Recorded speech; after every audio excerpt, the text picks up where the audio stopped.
exoplanet blah. Blah, blah, blah, blah, blah, blah, blah, blah, blah.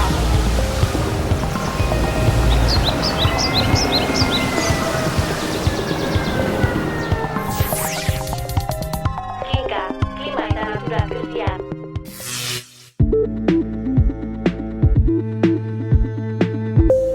Albisteak.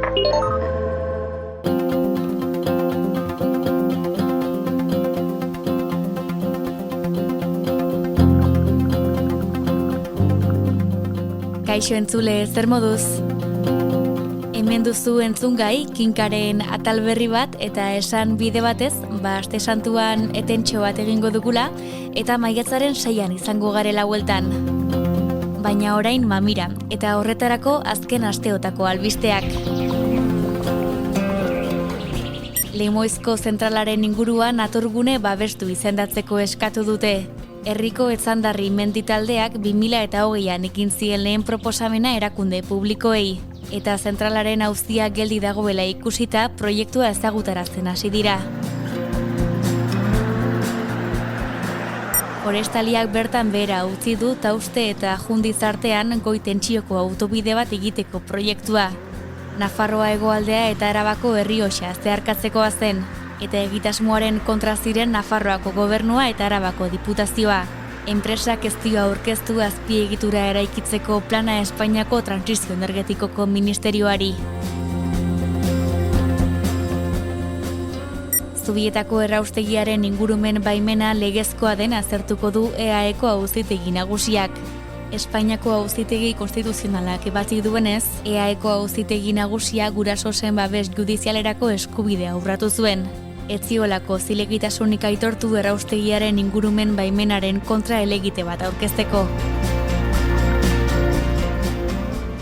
Euskal Hirigune Elkargoak behin-behinean etendu emisio gutxiko eremua ezartzeko prozedura. Frantziako asamblean eremu horiek ez ezartzea bozkatu dute errepublikanoek eta Batasun Nazionalak. Parisen erabakiaren bean neurria ezartzeko gasturik ez egitea erabaki du elkargoak. Horiek lerroburu nagusiak eta orain beti bezala gainerako tarteak. Gaur Kinka podcastean, zoikaztegiak. Ez egune baino arnasgune ingurumenarentzat.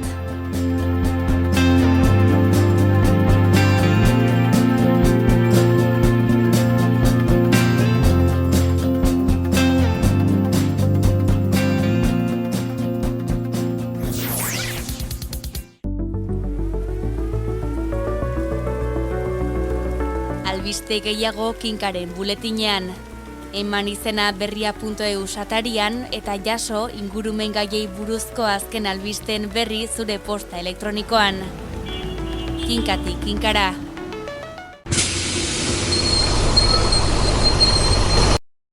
Irizar autobusak. Iraultza isila hemen da. Irizar teknologia eta markadun abanguardiako autobus jasangarriak hemen dira.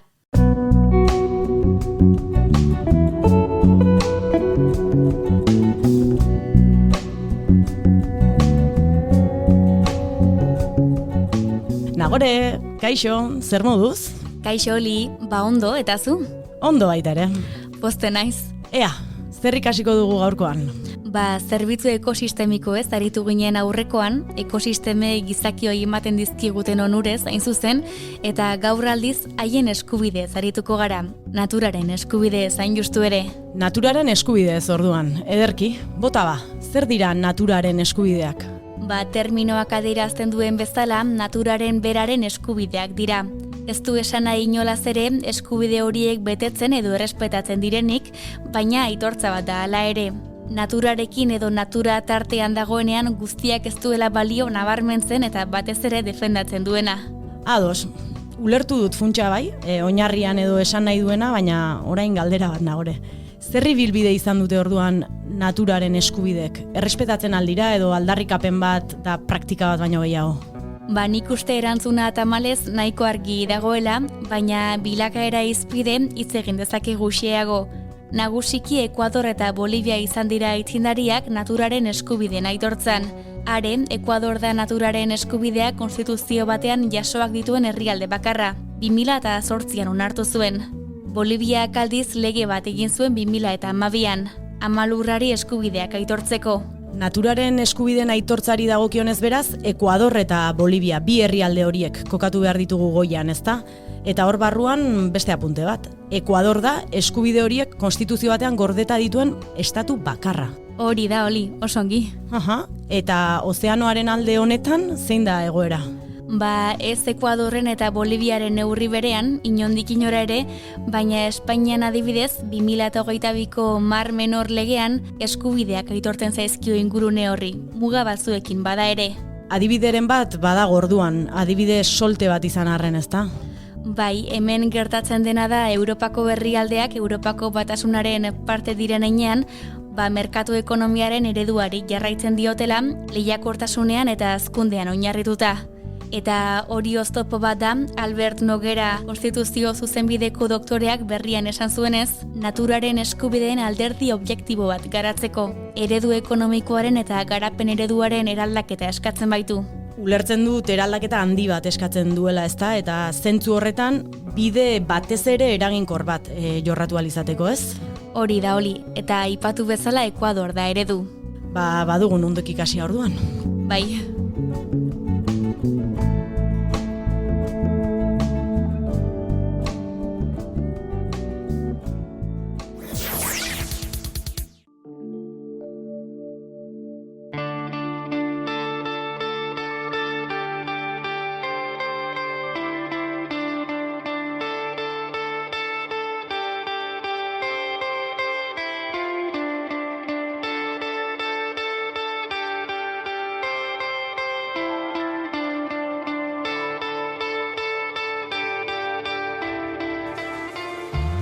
Zoikaztegi, zoikatz obia, zoikatza sortzen den ez egunea. Zoikatz, zotal ikatza, zotal, laia edo aitzurraz ateratzen den lur zati belarduna. Badira batzuk zoikaztegiak zer diren ulertzeko irakurri eta barneratu behar ditugun definizioak. Lehen entzunaldian hitza ez ezagune egingo zaigu ziurrenik. Baina ohartu gabe ere behin baino gehiagotan ikusi ditugu, mendian. Funtsean ezeguneak dira zoikaztegiak, lur zingiratsuak eta urez aseak izaten dira, eta sarri goroldioz estalirik egoten dira. Hain justu ere ezaugarri horiengatik dira garrantzitsuak, oso onuragarriak baitira klima eta natura krisiaren eta ekologiaren ikuspuntutik. Horren adierazle dira kasurako zoikaztegien garrantziaren eta beren babesaren arteko desoreka azterlanean bildu dituzten datuak. Conservation Letters aldizkari zientifikoan argitaratu dute ikerlana, eta beste hainbat gauzaren artean zenbakiak jarri dizkiete onura horiei. Datu guztien artean deigarriena hauxe agian. Lur eremuaren 3% dira zoikaztegiak, eta guztira 600.000 milioi tona karbono gordetzen dituzte. Munduko baso biomasa guztiak batuta baino gehiago. Mikel Lorda botanikariak aski ongi ezagutzen ditu zoikaztegiak, haiei buruz gehiago jakiteko deitu diogu. Lehenik oinarrizko informaziotik hasi da, horien nolakotasunez eta bereizgarriez. Gehienetan, ezegunen mota bat da, naiz eta urez beterik izan, ura ez da guztiz agertzen, sakonean mantentzen baita. Orduan, normalean, eremu zingiratsuak izaten dira, loitsuak eta horrelakoak. Baina, baita ere sartu behar dira hemen beste ezeguneak, naiz eta zoikatza eratu ez den arren, hemen landarea nahiko berdina izaten da, eta hauek gure eskoletan nahiko arruntagoak izaten dira, eta, mendietan topa ditzakegunak. Zoikaztegi ez ezik esponja edo belaki ere deitzen zaie modu informalean ezegune horiei. Terminoek adierazi bezala, funtzio hori betetzen baitute. Kontutan hartu behar dira zen motako funtzioak dituzten, ez? Ikusi behar da hemen bizi diren landareak nahiko bereziak izaten dira, eta hauen artean goroldioak izaten dira, Sphagnum generokoak. Goroldio hauek, egitura zelularra nahiko berezia dute, alde batetik noski landare guztiak bezala fotosintesi egiten dute, baina beste batzuetan zelula utsunetan ura metatzen da. Orduan sekulako gaitasuna dute ura atxikitzeko, belaki edo esponja efektua eginez. Datu bat eman daiteke ez, adibidez, metro karratuko bateko eskagnun lauki bat, eta 20 zentimetro lodierakoa, 70 litro, ura mantentzen da, orduan, horregatik deitzen zaie ere esponjak edo belakiak izen horiekin, ez? Izan ere, aurrez esan bezala, karbono dioksido gordailuak dira zoikaztegiak, eta beraz interesgarriak dira besteak beste isuriei begira. Segun hauetan landareak deskonposatzen ez direnean, orduan ez dute karbonorik igortzen. Lurzoruan mantentzen da. Karbono sarbegiak dira, eta horrekin funtzio handiak izaten dute, zeren klima regulatzen laguntzen dute. Gero atmosferan dagoen karbonoaren 10% xurgatzen dute, eta zoizkategian metatua geratzen da. Orduan interesandikoa gedera eta datu konkretu bat eman da azken urteotan, eta mundu mailan 500 eta 50 gigatona karbono metatzen dute. Beraz, klima regulatzeko oso importanteak interesgarriak dira. Emisioi dagokienez, bakarrik ez. Euritei, uholdei eta beste fenomeno batzuei iso ere baliagarri eta lagungarri dira zoikaztegiak. Funtzio horiek ere nabarmendu ditu botanikariak. Esponja edo belaki gisa izaten dira, ez? Orduan egiazko ziklo hidrogeologikoaren kontrola zehazten dute, beraz euriteak, ibaien goraldiak edo uholdeak gutxitzen laguntzen dute, eta gainera gauza importante bat gehitu behar da, ez? Belaki edo esponja funtzioa egiten dutenez, ura askatzen dute gutxika eta iturburuak mantentzen dute urtean zehar, eta horretarako, nahiko interesgarriak izaten dira ere. Munduaren luze zabalean daude zoikaztegiak. Aipaturiko ikerketaren arabera, Kanada, Errusia, Indonesia, AEB, Brasil, Kongoko Errepublika Demokratikoa, Txina, Peru, Finlandia eta Kongoko Errepublika dira zoikaztegi gehien duten herrialdeak. 10 herrialde horiek dituzte zoikaztegien 80%, eta lehen 5 herrialdeek 70%. Baina ze baldintzatan aurki ditzakegu? Ze ingurunetan? Edapen zabalu dute klima hotz eta epeleko eskualdetan. Hasieran aurki ditzakegu urak aterabiderik ez duten egunetan. Aransakonean, adibidez, baina baita ere mendibagalean, urasko erortzen den eskualdetan. Ura gainetik klima hotzetan topa ditzakegu, beraz mendietan normalea da aurkitzea. Naiz benetazko zoizkategiak ez izan, lehen aipaturiko paraturboso, izeneko ezeguneak ere izaten dira. Normalean ere aurki ditzakegu lurtzoru aziduetan, eta orduan baldintza hauek betez, landaredia hasten da, eta hildako landaren landainek bertan hasten dira metatzen, ez dira guzti deskonposatzen eta metatu egiten dira. Orduan ulertuko denez, nahiko bereziak dira ekosistema hauek, eta hemen agertzen diren, adibidez, landariak nahiko bereziak izaten dira, berezitasun hauei moldatuak. Txikixeagoak, baina Euskal Herrian ere badaude zoikaztegiak. Non eta nola dauden adierazi du gonbidatuak?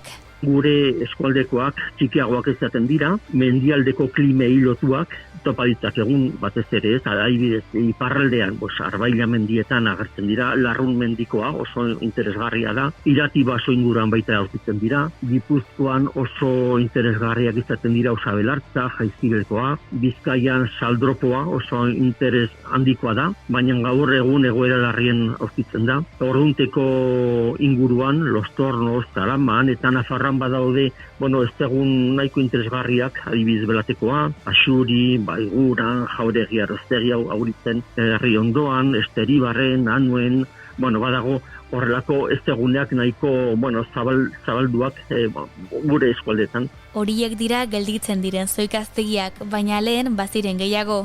18.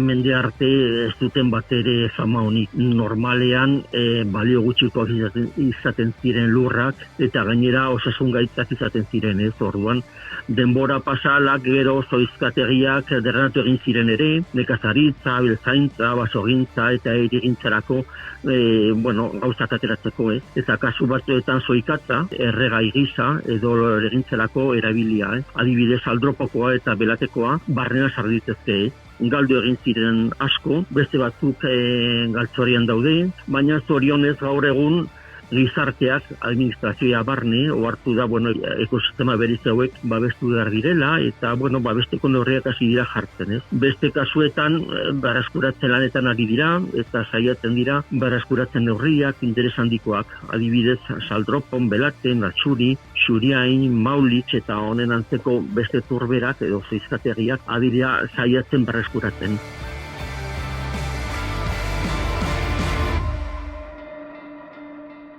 Horregatik guztiagatik babestu egin behar dira. Eta gaur-gaurkoz munduan dauden zoikaztegien 17% bakarrik daude babestutako eremu batean. Hortik kanpo ere baina babesa behar dute. Hasieran administrazioak zerbait egin behar du, baina lehen pausoa da jakitean non kokatzen diren eta ze motako kalteak dituzten, ez? Ez baita gauza bera animaliak dauden ala ez, edo drainatu den ala ez, edo zoikatza erauzketa izan den ala ez. Normalean zoikatza erauzketa izan den zoizkategian, kalteak buelta ezinezkoak izaten dira eta mantentze lanetan editu behar, adibidez Saldropokoak. Beste kasuetan, drenajeak kendu edo moztu behar dira, baldintza hidrogeologikak berreskuratzeko, eta LIFE proiektu tremedal, proiektu izeneko hortan, saiatu dira zenbait zoizkategian drenajeak kendu eta ikusi da, pixkat aurreratu egin du eta hasi da zenbait kasutan ere landareak bihurtzen eta interesgarriak jarri dira zenbait kasutan. Eta erakundena soilik ez noski gure ardura ere bada.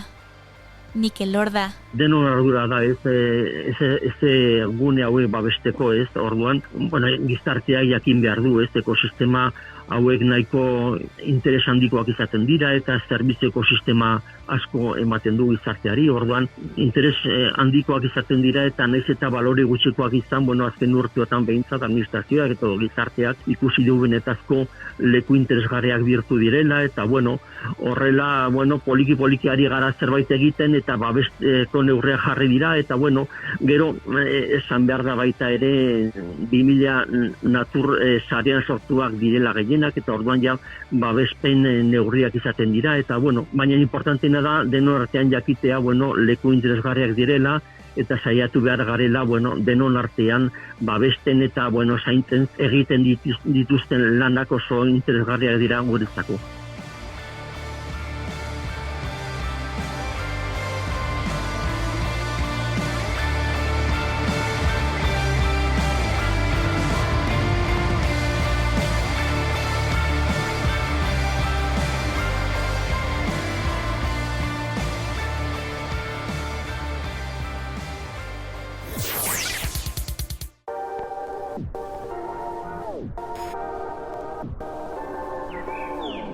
Orain kinka eraberrituan baita bonus traka ere.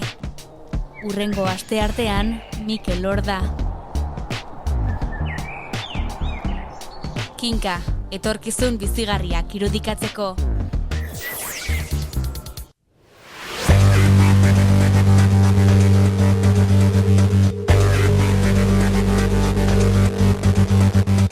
Bukatzera goaz, naturaren eskubidez aritu gara hiztegian eta erreportajean aldiz zoikaztegiez eta horien balio ezkutuaz aritu gara Mikel Lorda botanikariarekin. Baina dagoeneko badakizu entzule, agur esateko kantua falta zaigula. Gaurkoan Izaroren eta Olaia Inziarteren saldu genizun kantua. Astebete barru izango duzue gure berri kinkaren bonus track berezian eta maiatzaren 6an berriz gaurkoan bezala ohiko erritmoan. Berriaren klima eta natura krisiari buruzko kinka podcastean. Aio aio!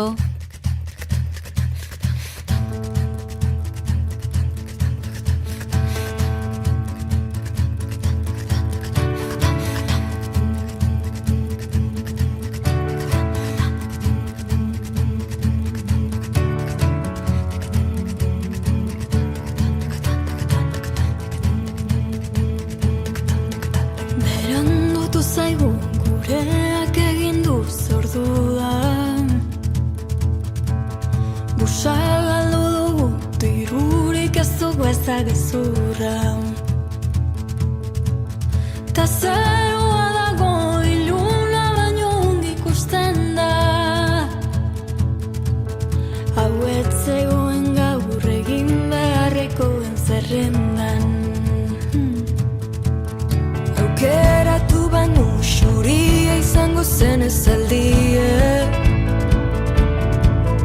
Etorri nirekin ezaite xoratuen emaitia. Ta burua dago iluna baina ondo ikusten da. Hau baitzegoen gaur egin nahi genuenaren zerrendan. Ta hemen goaz, ta hemen gurekin eutsi gaituen lurre. Ta ohartu gara hau zela zain geunden bizitzaren gailurra. Zederra den bizirik egotea ederragoa. Da zurekin egiten badut nire bidea. Zaldiak ditugula jakinez, saldu genizun potxoka hori. Nun zinen zu orduan, ni limoiak zikutzen. Nun zinen zu orduan, ni lepoari hausten. Nun zinen zu orduan, itzuli gure loa, saldu genizun.